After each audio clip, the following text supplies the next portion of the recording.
Senhoras e senhores, bom dia a todos. É uma grande satisfação, uma alegria tê-los aqui em mais esta oportunidade na nossa OAB de São Paulo para um evento, uma palestra sobre o tema Direito Constitucional na Atualidade, da teoria às polêmicas decisões do STF. Para tanto, foi convidado, e para nossa satisfação, nossa alegria, aquecer o convite desta casa, já está aqui conosco, chamo desde já para poder compor a mesa diretora dos trabalhos, a nossa expositora deste tema, doutora Adriana Cecílio Marco dos Santos.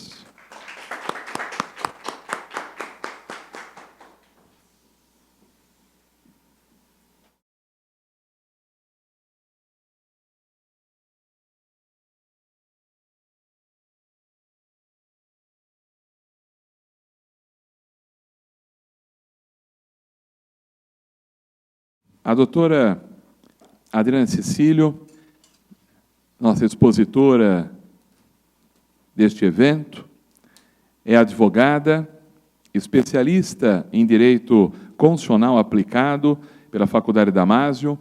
Ela é coordenadora da Comissão do Acadêmico de Direito da OAB de São Paulo, na Coordenadoria de Métodos de Estudo e Carreiras Jurídicas. Professora universitária e membro da Associação Brasileira dos Constitucionalistas da USP, Instituto Pimenta Bueno, além de ser autora de inúmeros artigos na área jurídica. Também posso destacar aos senhores, tem feito aqui na OAB já algumas palestras, já tem tido convites também para palestras no interior do Estado, nas subseções, notadamente sobre o tema voltado aí ao direito constitucional e também outros temas ligados aí à questão de métodos de estudo, a questão a participação do próprio acadêmico na OAB, na própria questão da advocacia e assim por diante. É sempre uma satisfação poder tê-la aqui conosco, que tem, na verdade, feito um profícuo trabalho, também aqui na Comissão do Acadêmico de Direito, sou testemunha, portanto, do trabalho que ela tem realizado, né, junto aos acadêmicos. Então, é uma satisfação, né, para a nossa casa, para a OAB de São Paulo, tê-la aqui nesta oportunidade. E trago, doutora Adriana Cecílio, trago aqui o abraço, os cumprimentos do nosso presidente, doutor Marcos da Costa, também do nosso vice-presidente, do Fábio Romeu Canton Filho, e também nosso diretor do Departamento de Cultura e Eventos da OAB, doutor Humberto Luiz Borges Durso, que só não estão aqui neste momento em razão dos outros compromissos com a casa, dos outros compromissos com a advocacia. Mas trago aqui um abraço. E lembro a todos que este evento está sendo gravado, porque será disponibilizado no site da Ordem para compor o acervo, né, todas as palestras que a OAB promove e que conta já com números superiores aí, né, a 1 milhão de acessos, né, nos vídeos que nós temos disponibilizado no site da OAB de São Paulo. Acessem o site, que dentro em breve terá, portanto, esta palestra, e já tem lá inúmeras outras palestras que os senhores poderão também assistir. Agradeço a presença de todos e passo a palavra à nossa conferencista. Doutora Adriana. Muito obrigada, doutor Zaquimi. Agradeço imensamente o convite. Fiquei extremamente honrada em ter essa oportunidade de estar aqui, mais uma vez, nessa que é a minha casa, a Casa dos Advogados de São Paulo. Agradeço muito a confiança no meu trabalho, todas as oportunidades que eu tive na minha carreira profissional, das que eu mais valorizo é a oportunidade de estar na Comissão do Acadêmico de Direito, à frente da Coordenadoria de Métodos de Estudo e Carreiras Jurídicas, porque nós construímos algo que vai refletir na vida das pessoas dentro dessa coordenadoria.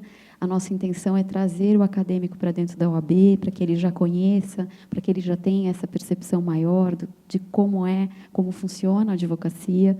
E, nesse caminho, nessa jornada, fiz boas amizades, tenho amigos aqui que eu tenho muito carinho. Agradeço muito a presença de todos vocês aqui hoje, agradeço ao nosso presidente pelo convite também.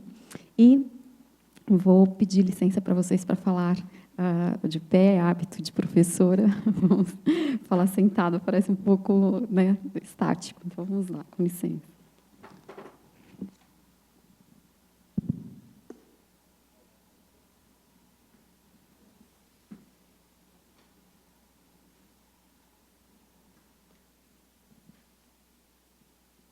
Bem, quando eu pensei nessa palestra, o título da palestra fala da teoria às decisões atuais, atualidade, né, as decisões polêmicas do STF.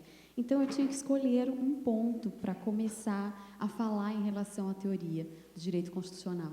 E aí, não quero assustá-los, não é? Mas eu escolhi o início da história do direito.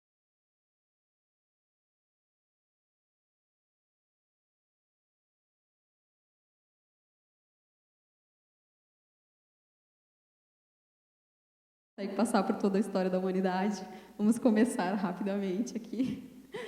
Bem, por que é importante nós falarmos disso e nós percebermos, né, como esse caminho histórico da humanidade ao longo do direito? Ele começa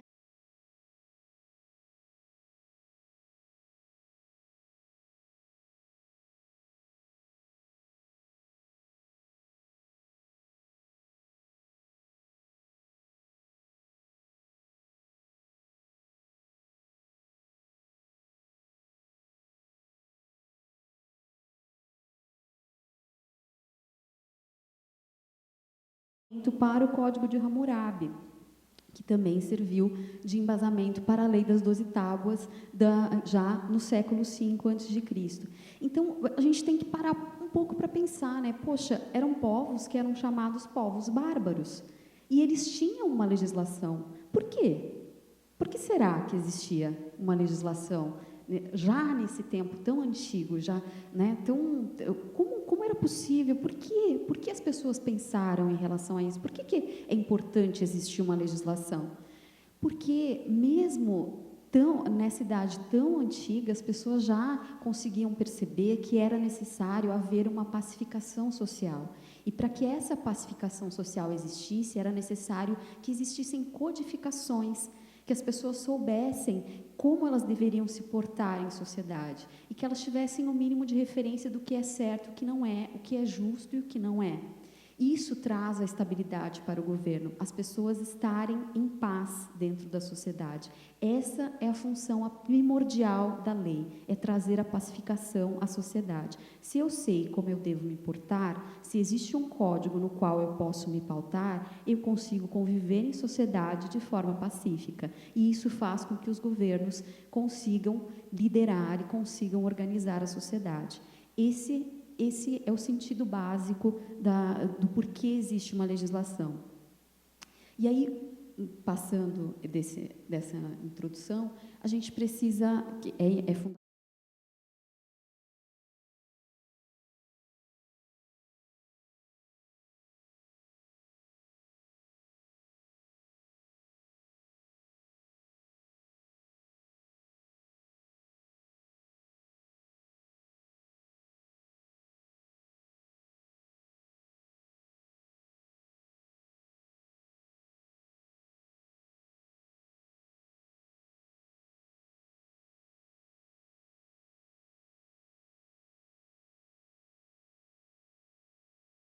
Antes de Cristo, né? Isso, o século IV foi anterior ao Império Romano, e aí depois chegou no Império Romano, já tinha aquela ideia, já foi se criando a ideia de res pública.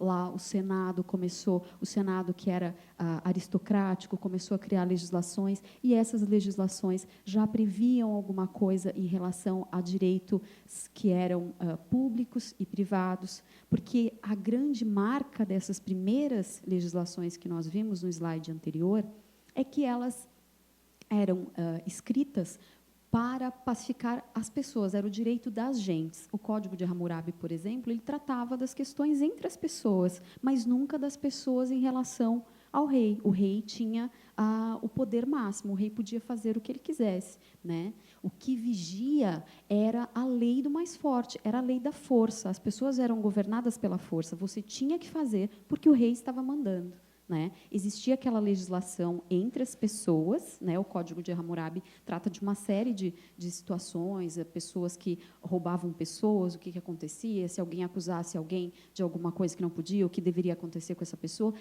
As legislações, elas serviam para lidar nas relações interpessoais, mas não em face do rei. O rei tinha o poder absoluto e ele reinava na base da força. Então, por que, seguindo a questão do Estado,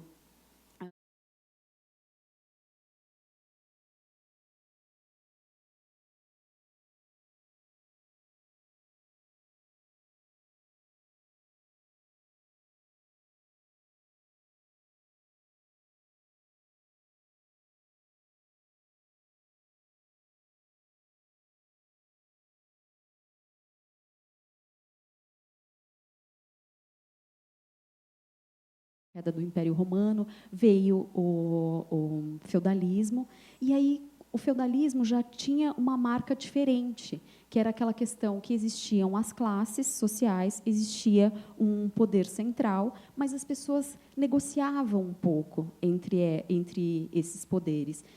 Houve um advento importante nesse período, que foi a questão de um rei que foi extremamente violento com os seus súditos, e isso causou uma rebelião que gerou um documento histórico extremamente importante, que é um marco dentro do direito, lá em 1215, a Magna Carta Libertar, que é o germe, né, onde nasceu o processo, o devido processo legal, nasceu a ideia do habeas corpus, nasceu o direito de petição, e ali começa a se configurar essa ideia de você poder falar com o rei, de você poder pedir coisas ao rei e do rei ter alguns deveres em relação à população, em relação ao povo, porque isso era uma situação que não existia. O rei não se sentia em dívida em relação a nada, ele não devia nenhum tipo de explicação ao povo em relação às suas ações.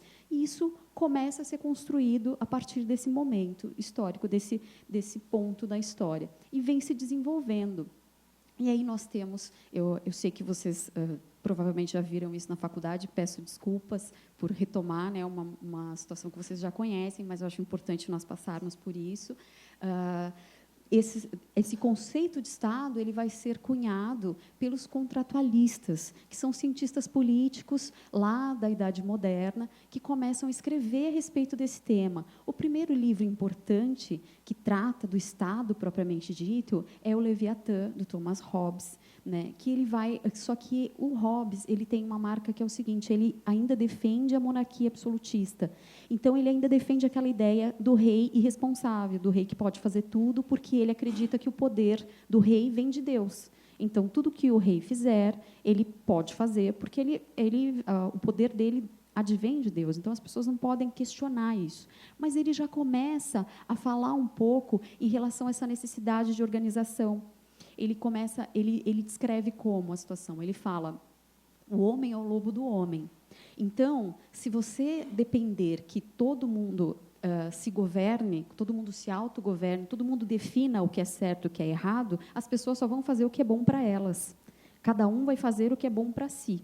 Por isso é importante que todos, né, façam um contrato social tácito, faz de conta que nós todos somos governados por um ente fictício, que ele alcunhou de Leviatã, como se fosse um grande monstro que pairasse sobre todos nós, e que nós abríssemos mão de alguns direitos nossos em prol deste Leviatã, para que ele nos tutelasse, né? Que é essa situação que nós vivemos hoje. Se eu tenho algum problema com alguém, eu não vou até lá e resolvo diretamente com ela, eu utilizo o judiciário. A gente começa a criar essa ideia de que essa consciência de que existe um Estado, e aí começa a se modificar essa ideia de que o governo é feito através da força. Não, ele é feito através do consenso, deste acordo que vem da lei. Começa a se cunhar a ideia de Estado de Direito, né? As pessoas não são mais regidas pela força.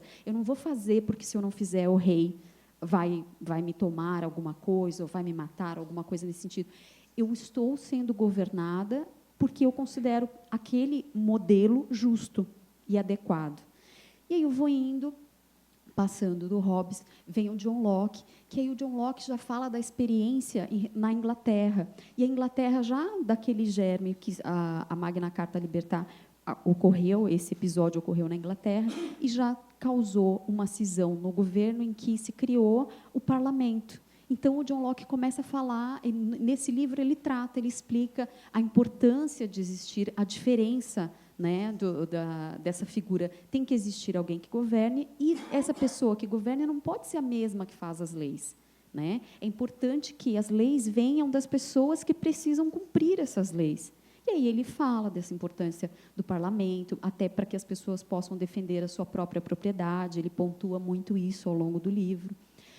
E depois, inspirado nas ideias do John Locke, nós temos o Montesquieu, que foi um cientista político extremamente importante, extremamente relevante na história do direito, porque ele pega essa obra do John Locke, ele estuda a história do direito na Inglaterra, e ele, ao longo de 20 anos, ele faz uma pesquisa empírica em diversos países, em diversas situações, para escrever uma obra que se chama Do Espírito das Leis, e ele entende o seguinte, que não só é importante que exista uma figura que administre, né, que aí vai ser, posteriormente, nós vamos acunhar de executivo, como é importante que exista uma diferença de alguém que faça as leis e que essas leis venham do povo, que é o parlamento, mas também é importante que exista um terceiro poder, que ele determina como um poder neutro. Ele fala que os juízes eles têm que ser a boca da lei, unicamente, eles não têm que fazer juízo de valor em relação à lei, eles têm que ser os fiscais da lei, eles têm que olhar, o parlamento fez essa legislação, as pessoas estão cumprindo a legislação conforme o parlamento determinou, o rei está cumprindo a legislação conforme o parlamento determinou. Essa é a função do judiciário. E aí ele cria a teoria da separação dos poderes, que é a teoria mais importante até hoje dentro do direito, né, o que guia o direito como um todo, e que serviu de embasamento para todas as constituições e que se seguiram. Nós temos que pontuar também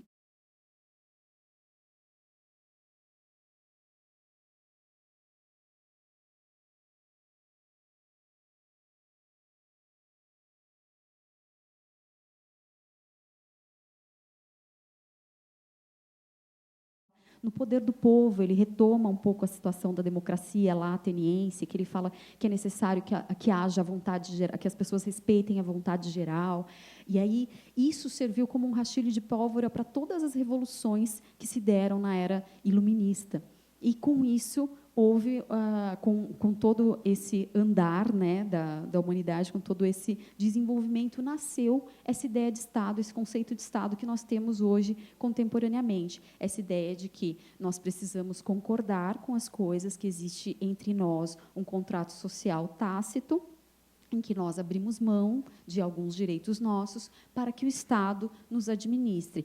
Mas, como esse Estado ele tem muito poder, porque ele nos governa, é preciso que esse poder seja limitado.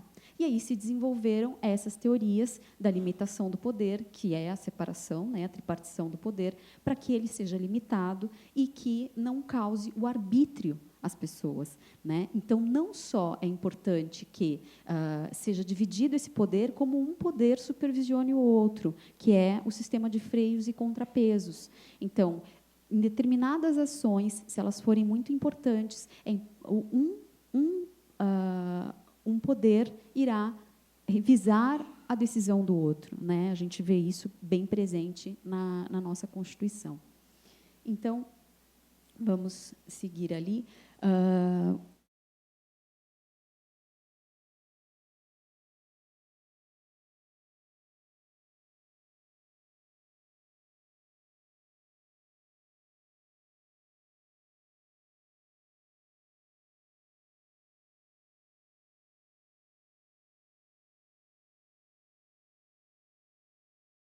Basilar a questão da separação dos poderes, né? Porque já se entende que, por ser um poder muito grande, muito poderoso, ele tem que ter essa limitação, ele tem que ter essa divisão para que não se concentre em uma pessoa só e que não ocorra o arbítrio. E aí, outro ponto.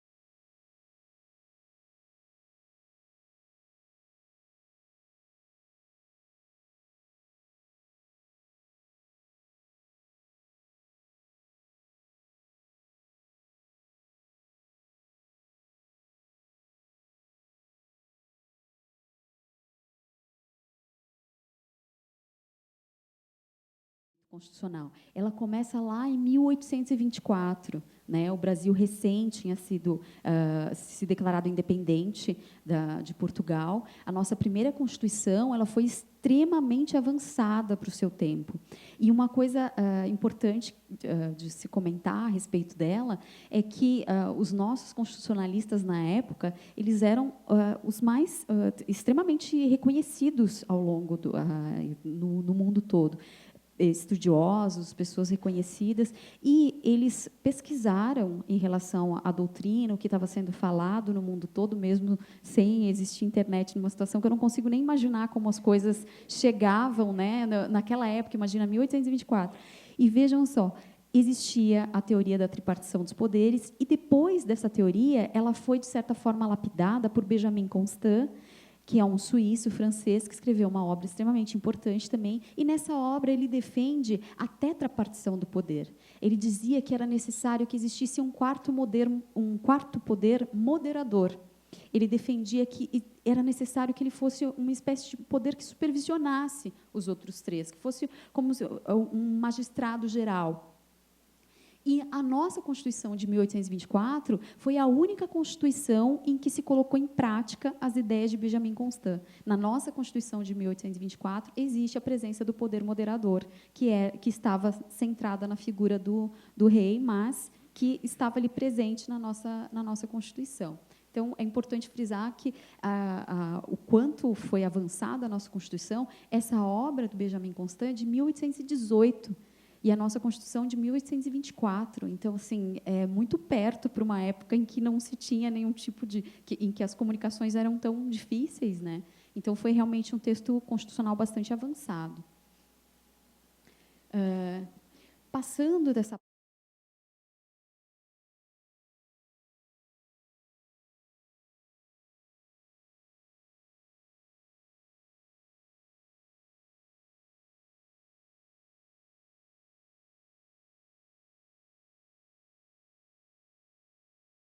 do direito em todo o mundo, e nós podemos destacar duas grandes famílias, que é a Common Law, que é o direito costumeiro, constitucional.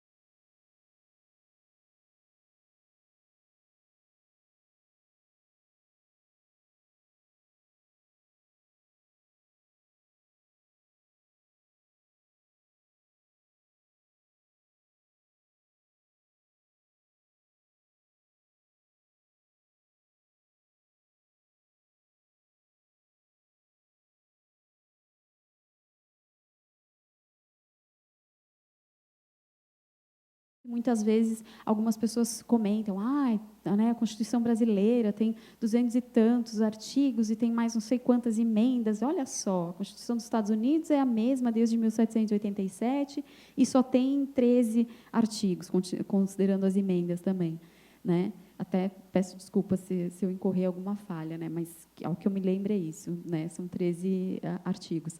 Então, esse comentário, por que ele não é adequado? Porque são sistemas diferentes, são sistemas jurídicos diferentes. Lá, eles não seguiam pela lei escrita, eles seguiam pelas decisões reiteradas. Então, quando eles têm um problema, eles vão à jurisprudência, eles veem os precedentes. Por isso que não é necessário uma lei tão específica como aqui no Brasil, que a gente vai entender como é que funciona.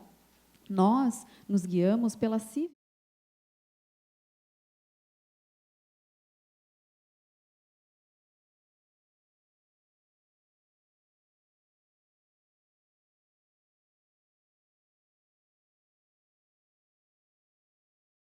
nós nos guiamos pela legislação. Então, como é o nosso código de conduta, como nós entendemos o nosso ordenamento jurídico? Tem que existir uma lei, e para que eu saiba como eu devo me portar, eu tenho que olhar o que a lei diz, e vai estar escrito lá na lei, né? Essa é a organização do nosso ordenamento jurídico, é assim que funciona. Então, passando para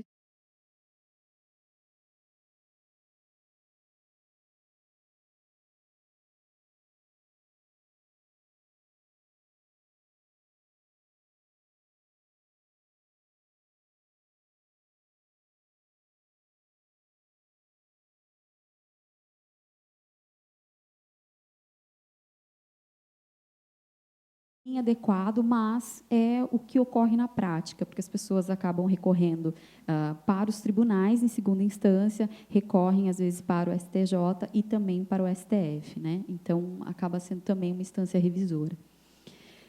A nossa Constituição, no seu artigo 102, ela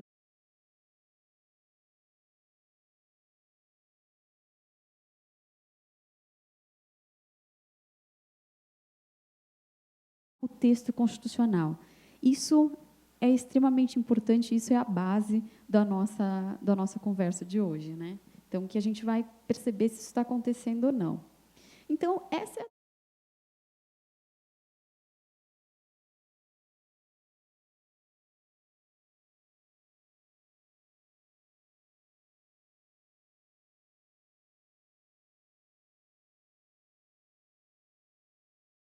é aquilo que nos protege do Estado, porque a Constituição delimita o poder do Estado. Fala, olha, Estado, você só pode agir dentro daquilo que está na Constituição. Então, é o nosso porto seguro, a Constituição, é a nossa forma máxima de organização da nossa sociedade, né? Uma das premissas básicas da Constituição é o princípio da separação dos poderes. Então, está lá na nossa Constituição, no artigo 2º, já fala, né, são poderes da União, o Executivo, o Legislativo, o Judiciário, independentes e autônomos entre si. Então, é a base do nosso direito constitucional. A Constituição deve nortear todo o ordenamento jurídico. Nada de leis infraconstitucionais que não estejam em consonância com a Constituição podem ser consideradas dentro do nosso ordenamento jurídico. Tudo aquilo que falar contra a Constituição deve ser expurgado do ordenamento jurídico. E, como já disse, constitucional. Essa é a função institucional do Supremo Tribunal Federal. Ele existe para isso, justamente por conta dessa importância do direito constitucional, da importância da nossa Constituição. Então, ele tem essa função extremamente relevante dentro do ordenamento. E aí nós já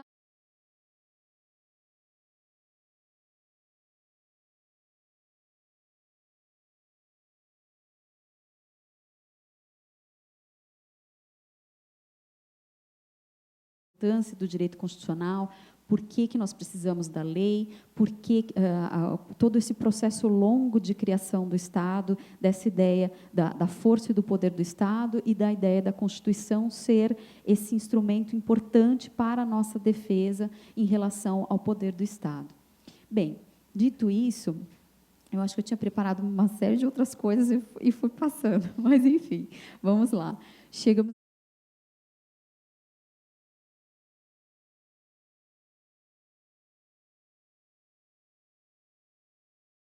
para não cansá-los, né, para não, porque nos meus nas ensaiadas que eu dei, eu tinha chegado a 1 hora de palestra, que eu acho que é o suficiente, né, mais que isso acaba cansando as pessoas, mas, enfim, nem sei se eu vou chegar a isso, porque eu acho que eu passei muito rápido essa parte da introdução, mas vamos lá.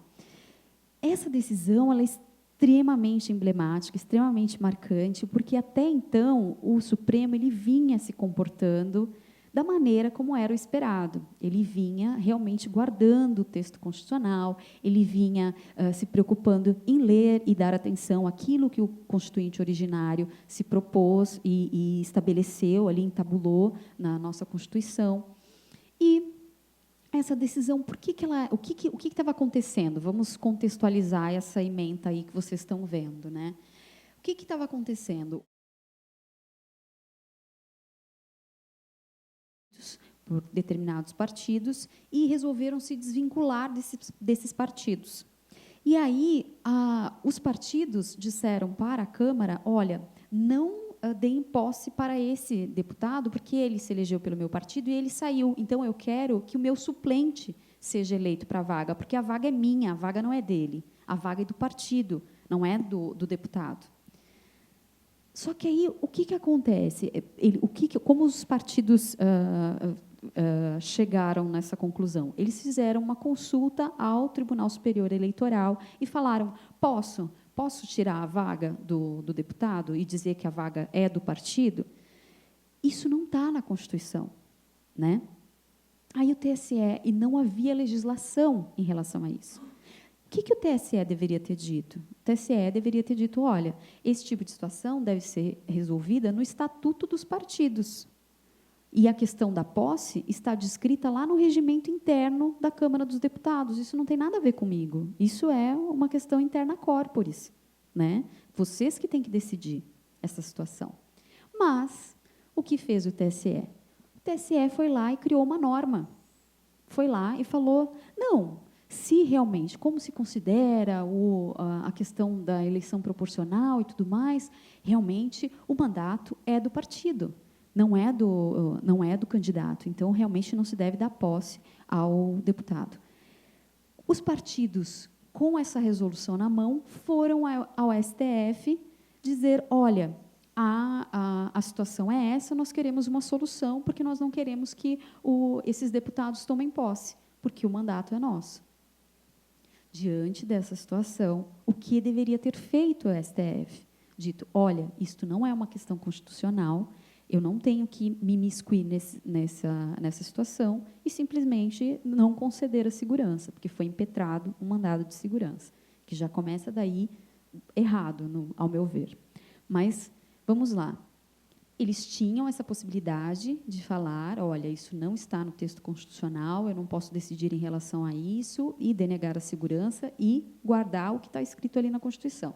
Só que, de posse dessa decisão do TSE, e vocês devem se recordar que o presidente do TSE é do Supremo Tribunal Federal, né? Então, eles quiseram privilegiar uma decisão que foi de um colega. O que eles fizeram? Eles concederam a segurança, falando o seguinte, ali, conhecimento.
Estava num partido, ele estava afiliado. Aí, qual foi a defesa do partido? Ele precisa manter essa condição de elegibilidade. Óbvio, ele não poderia se desfiliar do partido e ficar sem partido nenhum, representando alguém lá dentro da Câmara. Isso não seria possível. Mas o candidato tinha saído de um partido e ido para outro. Então, ele manteve a sua condição de elegibilidade. Então, fundamenta esse artigo, será que fundamenta essa decisão da desfiliação partidária ocasional à perda do mandato? Eu acredito que não. Vamos lá. O que diz o 55?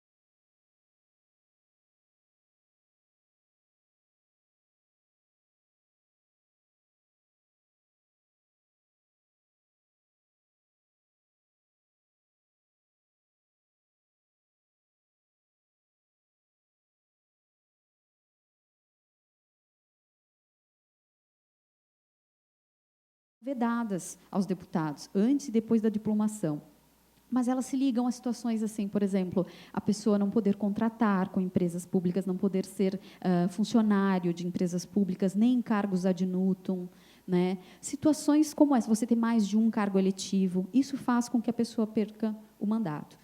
Ou seja, não está presente ali no rol do 54, que é um rol taxativo, são números clausos, está escrito, é só o que está escrito ali que tem que valer, não está descrito a questão da perda do mandato por infidelidade partidária, certo?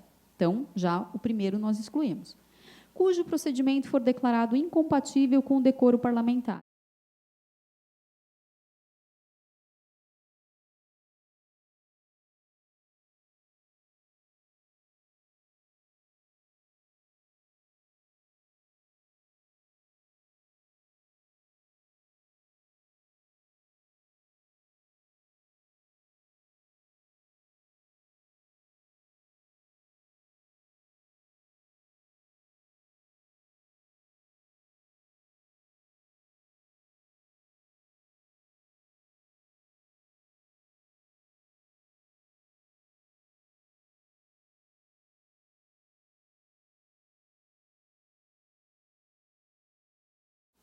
Não tem nada a ver com a situação. Então, cadê a fundamentação, gente, para a decisão? Será que o pessoal, será que o TSE pensou assim, eu acho que isso é uma situação nova, né? E aconteceu agora e nós precisamos decidir. O constituinte originário deve ter esquecido de colocar isso na Constituição. Será que eles pensaram isso? E será que é isso mesmo? Bem, o que acontece? Vou contar um segredo para vocês.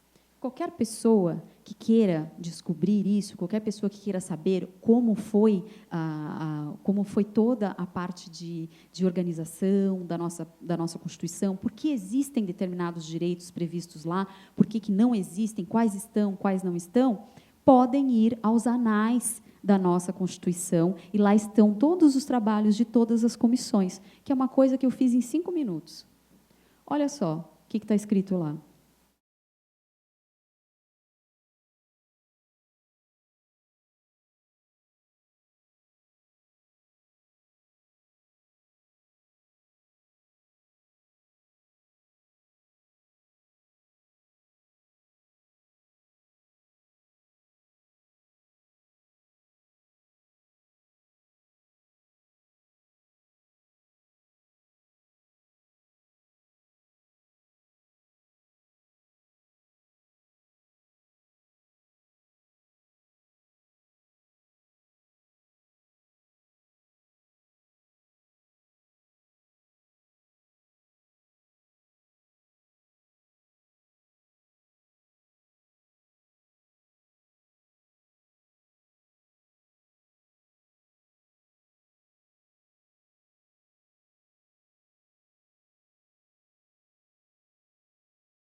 Qual a Constituição era vigente? A de 69, né, que foi outorgada pelo Ato Institucional número 5. Ou seja, era uma Constituição da ditadura, e essa Constituição expurgou isso do texto constitucional. Então, vamos caminhar. No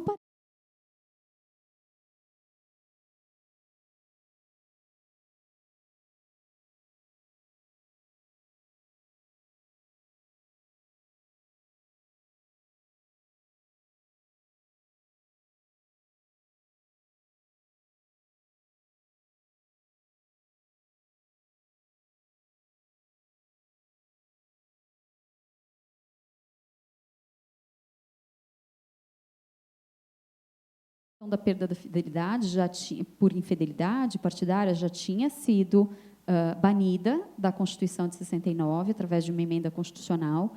Quando foi proposto o anteprojeto, já tinha se tratado a respeito disso, e depois a comissão se colocou novamente no mesmo sentido. O que eles falaram?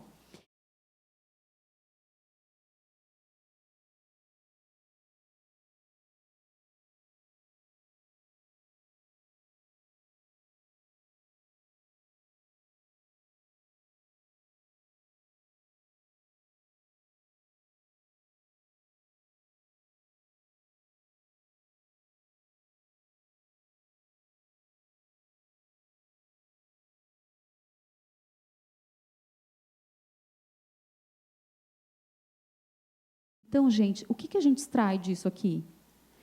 não foi um esquecimento, foi uma escolha consciente do constituinte originário. E depois, mais adiante, eles citam, esse parecer, eles estão reproduzindo o que eles falaram no anteprojeto. Depois, eles ainda colocam assim, ó, a experiência recente de infidelidade, da fidelidade compulsória partidária imposta na Constituição e na lei revelou-se ineficiente. Exemplo disso nós encontramos nos episódios da última sucessão presidencial, e em outros, que, por uma questão de solidariedade entre correligionários, deixou-se de aplicar os dispositivos legais. Ou seja, quando interessou para o partido que aquela pessoa não perdesse o mandato, ele se manteve. Então, como você vai colocar isso num texto constitucional que precisa ser respeitado e que tem que ser a base para todos os outros? Qual foi o entendimento do constituinte originário quando eles debateram em relação a isso? Isso tem que ser uma coisa tratada nos estatutos dos partidos, para quando a pessoa se filiar ao partido, ela saiba de antemão, olha, se eu me eleger por esse partido e eu me desfiliar, eu vou perder meu mandato. Isso tem que estar claro para as pessoas quando elas entrarem, mas isso tem que ser uma escolha do partido. Tem que ser uma escolha dele. Não pode o constituinte obrigar o partido, né? Porque ele se miscui numa questão que é interna do partido, que pode ser uma escolha do partido. Então, foi uma escolha consciente do nosso constituinte originário. Vejamos, caminhamos. Então, o que a gente pode colher dessa situação toda? Qual é a grande polêmica?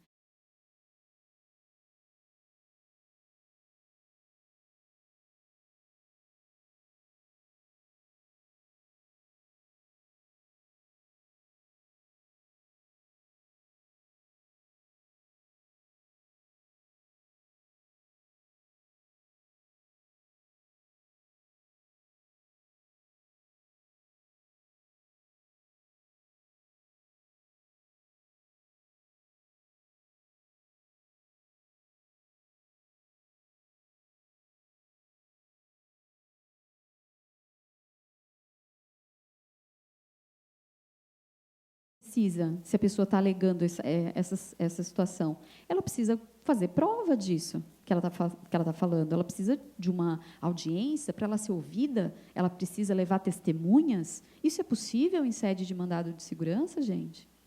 Audiência? Não, o mandado de segurança é um remédio constitucional em que é preciso que o direito seja demonstrado de forma líquida e certa. Ele tem que estar demonstrado no momento em que a pessoa impetra o mandado de segurança, já tem que estar lá toda a documentação. Você precisa poder demonstrar, olha, aconteceu isso e violou determinada norma e as provas estão aqui. Não é possível impetrar o mandado de segurança em uma situação em que demanda provas, que demanda dilação probatória. Quanto mais no STF, que a pessoa não tem para onde recorrer da decisão.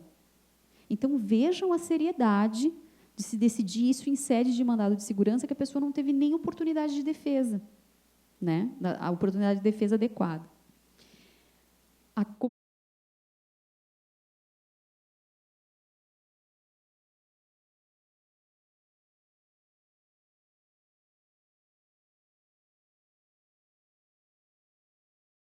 Que estava lá no regimento interno da Câmara dos Deputados. Então, não era uma questão constitucional. E a fundamentação apresentada, como nós podemos avaliar aqui juntos, né, ela não fundamentava, não embasava a decisão, né?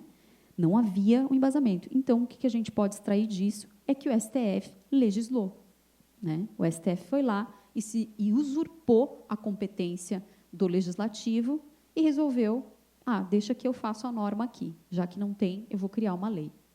O que é uma coisa extremamente danosa para o nosso Estado democrático de direito, porque vulnera justamente a separação dos poderes, que é a nossa base do direito constitucional.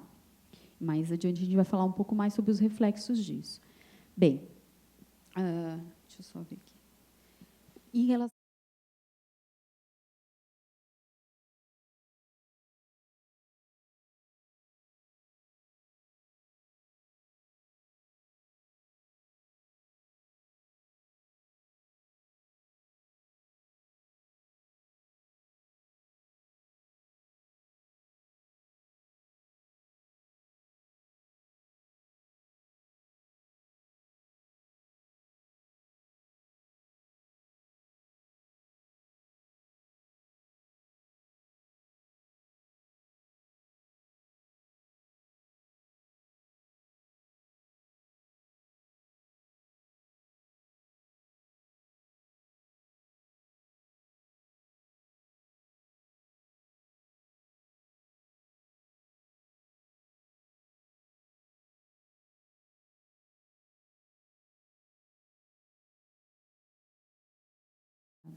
Gente, essa decisão caiu como uma bomba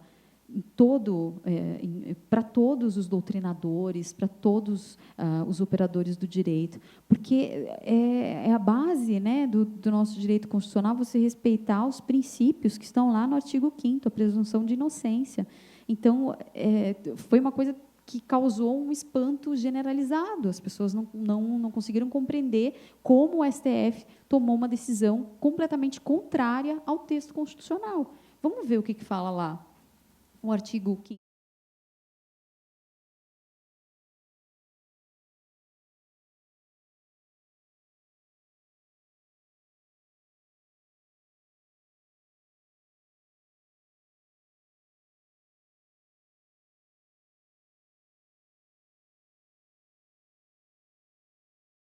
Um recurso pendente, não ocorreu o trânsito em julgado. Então, dizer que a pessoa já pode ser presa, já pode começar a cumprir a pena, é frontalmente contrário ao texto explícito da Constituição.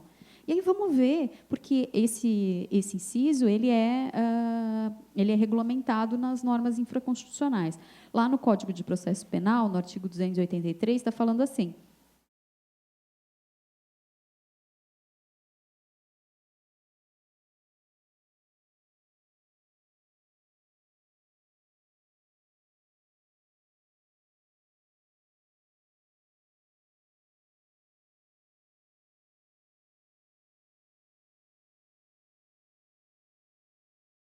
pode ser preso sem a sentença penal condenatória transitada em julgado.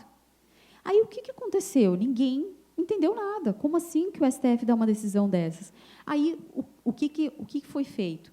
O Partido Ecológico Nacional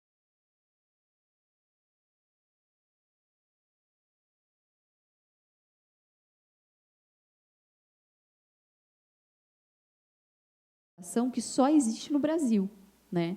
Porque é impensável em algum outro lugar do mundo você imaginar que é preciso uma ação para dizer, olha, essa lei é da boa, hein? Vai lá. Pode cumprir mesmo, que essa aí está certinha. É impensável, né? Como imaginar que alguma lei não seria constitucional e estaria ali dentro do nosso ordenamento jurídico, né? Mas vejam só a necessidade dessa ação num país como o Brasil, né? Ingressaram, propuseram as ações declaratórias de constitucionalidade do artigo 283, para dizer, ainda está valendo o 283? O que o STF decidiu? Sim, é válida, a norma condiz com a Constituição. Só que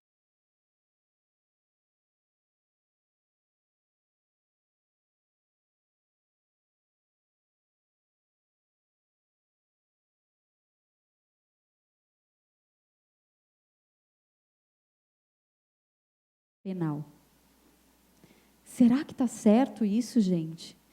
Eu acho que é importante, né, nós refletirmos assim, o quanto o direito ele pode ser tratado como uma massinha, né? A gente dobra, a gente gira, a gente faz o que a gente quer. Tanto que, muitas vezes, não raro, quando nós estamos lá no nosso escritório, a gente precisa fundamentar uma petição, nós procuramos na jurisprudência decisões que venham de encontro àquilo que a gente precisa comprovar. E a gente acha N decisões, tanto decisões que falam contrariamente àquilo que a gente quer, como favoravelmente. Então, a lei ela pode ser interpretada de formas diversas. Só que, quando se trata do direito constitucional, a função do STF é uniformizar e guardar aquilo que está na Constituição, não interpretar fora do que está na Constituição, não além do que está na Constituição, é guardar o texto constitucional. Porque por isso que eu fiz aquela passagem pelas famílias do direito. Nós estamos na civil law, nós não estamos na common law. Então as decisões não podem se pautar na ideia, no conceito dos julgadores, elas precisam se pautar na lei, certo? Então, vamos lá. Vamos ver quais foram os argumentos dos ministros nessas ações declaratórias de constitucionalidade. Olha o que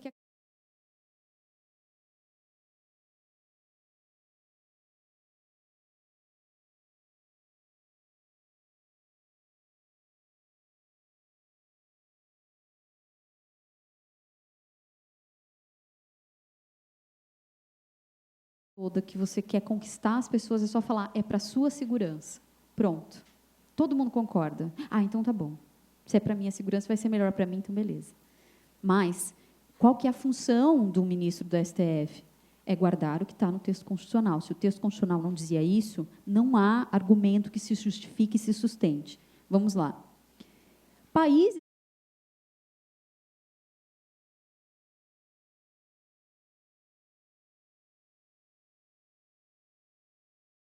ser ministro lá nos outros países, então, né? Porque enquanto ele estiver aqui no Brasil e for ministro aqui no Brasil, ele tem que fazer a nossa Constituição ser cumprida, não a dos outros países, né? Então, esse argumento também, a mim, não diz nada.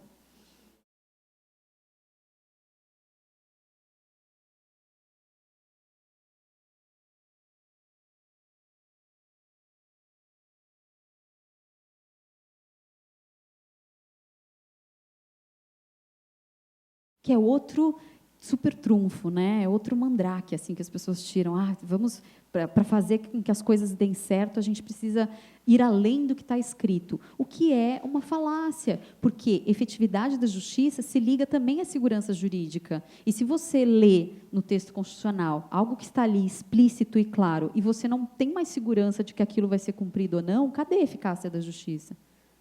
Né? Eu não vejo como um ordenamento jurídico eficaz se ele não é aplicado. Se não é aplicado aquilo que está na lei. Certo?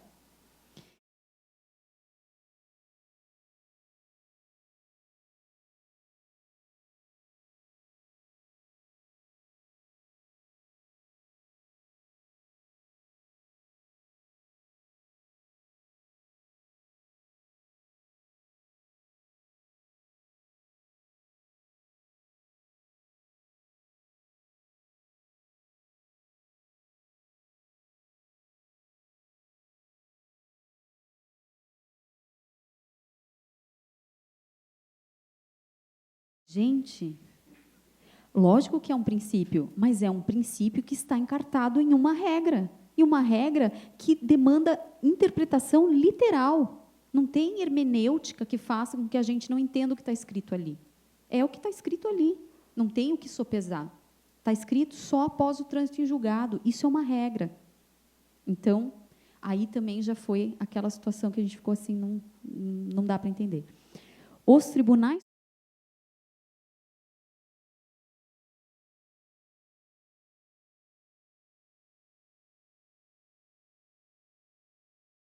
do ministro Teori, com respeito à memória dele, mas, como diria o ministro Carlos Aires Brito, isso nada mais passa do que um salto duplo carpado hermenêutico, né, gente? Olha que coisa bonita, parece que convence a gente esse argumento, né? Poxa, não tem mais matéria. Mas se a gente... Vamos parar para pensar um pouquinho. Poxa, então não precisa ter os recursos, né? Então, para que tem os recursos? Vamos parar para pensar nisso que ele falou. Vamos colocar num exemplo prático.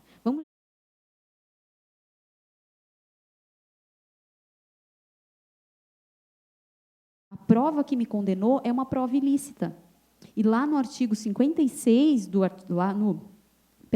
no inciso 56 do artigo 5º está falando que as provas ilícitas não devem ser consideradas no processo penal. E questão de prova é direito processual, é matéria de direito. Só que vai definir se eu devo ser condenado ou não, não é? E aí? E se o meu recurso é em relação a isso? E depois se verifica no processo que realmente a prova era ilícita e a pessoa já cumpriu a pena? Porque até ser julgado na STF, né, demora, porque esse foi o argumento. Como demora muito, vamos fazer cumprir desde já. Mas e as pessoas que podem ser presas e que não deveriam ser presas? E é justo você prender uma pessoa honesta, uma pessoa que, de repente, não cometeu aquele crime, por conta desse discurso do não, vamos assegurar a sociedade? O que é melhor, gente? Uma pessoa inocente presa ou 5 pessoas culpadas livres por um determinado tempo até que se verifique a questão da culpabilidade dele ou não? Eu prefiro que os 5 fiquem livres, porque uma pessoa honesta presa poderia ser qualquer um de nós. E a gente, às vezes, não se sensibiliza com essas situações que não são raras, porque os nossos processos penais são extremamente falhos, principalmente em relação àquelas pessoas mais humildes que não têm direito de defesa praticamente. Agora surgiu a Defensoria Pública, né? Mas que cada defensor tem 10 mil casos para tratar. Então, assim, é muito difícil o direito de defesa para as pessoas mais humildes e muitas delas estão, sim, presas injustamente. E isso só vai se agravar com decisões como essa. Bem, a ministra Rosa Weber, o ministro...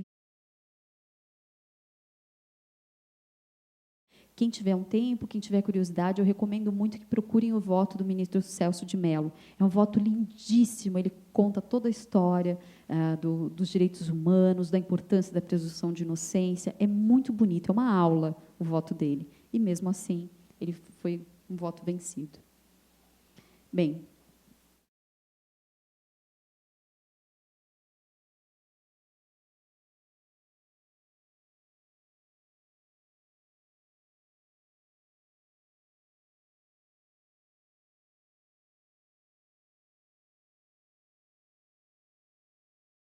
nós não sabemos mais se nós podemos confiar sequer naquele que deveria guardar o texto maior do nosso Estado, que é a Constituição. Isso é uma coisa gravíssima. Isso causa a desestabilidade das instituições, ou seja, se tu vulnera, né, o princípio da separação dos poderes, se um poder começa a usurpar o poder do outro, para quem está sendo administrado, aquela sensação de que nem lá em cima funciona, aqui também para que eu vou cumprir a lei, né? E aí a gente entra naquela situação que o Hobbes fala no livro dele, é a guerra de todos contra todos, porque eu não preciso seguir a legislação, né? Eu vou fazer o que é bom para mim, né? Porque nem lá em cima eles se importam em cumprir o que está determinado, por que eu vou cumprir também? Essas decisões desrespeitam o texto constitucional, que aí traz todos esses efeitos que eu estou comentando com vocês. Ocorre a vulnerabilidade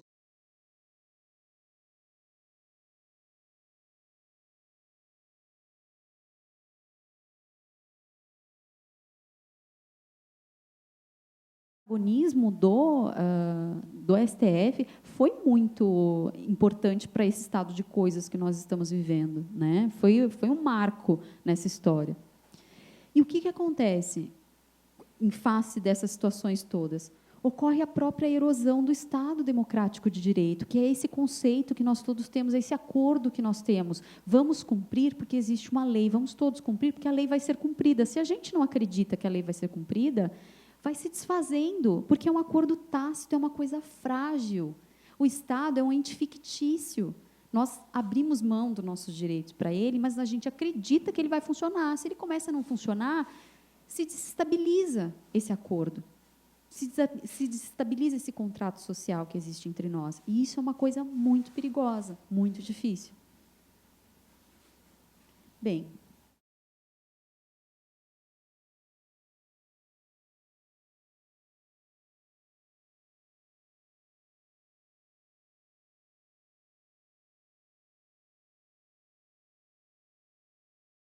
cuidado, porque pode trazer prejuízos muito grandes para a sociedade.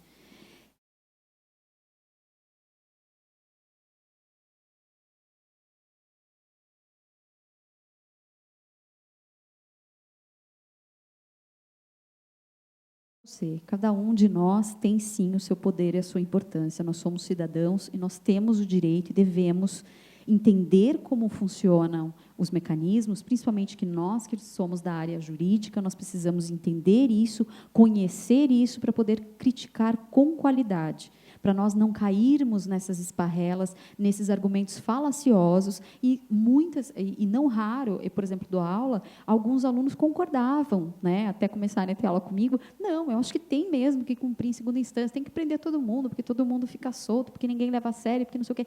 Essa fala própria do senso comum, gente, não, nós somos técnicos, nós somos juristas. O nosso objeto de estudo é o ordenamento jurídico. Não é se está certo ou está errado. Certo e errado é objeto de estudo da filosofia. Né? Se moralmente é correto, é melhor ou não é, isso quem vê é a filosofia, não é o direito. Nós aplicamos o ordenamento jurídico. Nós observamos o ordenamento jurídico. Buscar o equilíbrio saudável entre um tribunal que se reduz à boca da lei, que é o que o Montesquieu pregava, e um que quer se substituir ao parlamento, é a medida correta, que era o caminho que o STF vinha trilhando. O STF não tinha essa postura anteriormente, protagonista, tentando tomar o espaço dos outros poderes. Ele realmente guardava o texto constitucional. Só que, em um dado momento, por questões de ego, muito provavelmente, acabou entrando por um caminho que trouxe uma série de prejuízos para todos nós. E aí, depois ainda tem mais um slide só para fechamento, mas eu concluo dizendo que não se faz justiça rasgando a Constituição. Então, não se faz justiça lendo o que não está escrito e não lendo o que está escrito. É preciso que se respeite o texto constitucional. Eu, como constitucionalista, defendo a importância do STF manter a missão institucional que ele tem, que é guardar o texto constitucional, porque nós precisamos que a Constituição seja cumprida na medida daquilo que está escrito, para que nós possamos confiar no ordenamento jurídico. Isso é muito importante, né? Isso é extremamente relevante. E aí eu encerro trazendo para vocês uma...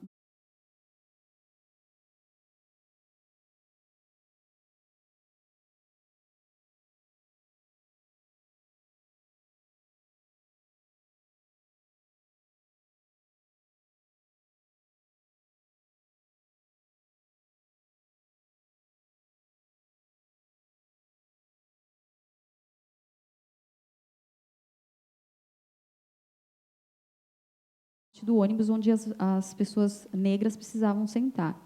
E mesmo que, estando sentadas nessa área do ônibus, se entrassem pessoas brancas, elas precisavam levantar para dar o lugar para as pessoas brancas sentarem. Um determinado dia, voltando do trabalho, ela estava sentada e entraram pessoas brancas e o motorista mandou ela levantar. E ela virou para o motorista e falou: eu não vou levantar, porque eu tenho tanto direito de ficar sentado quanto ele. E essa atitude dela, essa pequena rebeldia dela, foi a gota que faltava para um tsunami de revolta das pessoas, porque ela foi presa, ela foi perseguida, ela teve que mudar de estado, né, porque ela não conseguiu mais trabalho, enfim. Só que ela deu voz para aquilo que estava engasgado em um monte de outras pessoas. Todos os negros se uniram e boicotaram os transportes durante 1 ano. Fizeram greves, fizeram protestos, e, ao final de 1 ano, foi revogada a lei de segregação racial. E aí ela fala essa frase, que eu achei extremamente importante.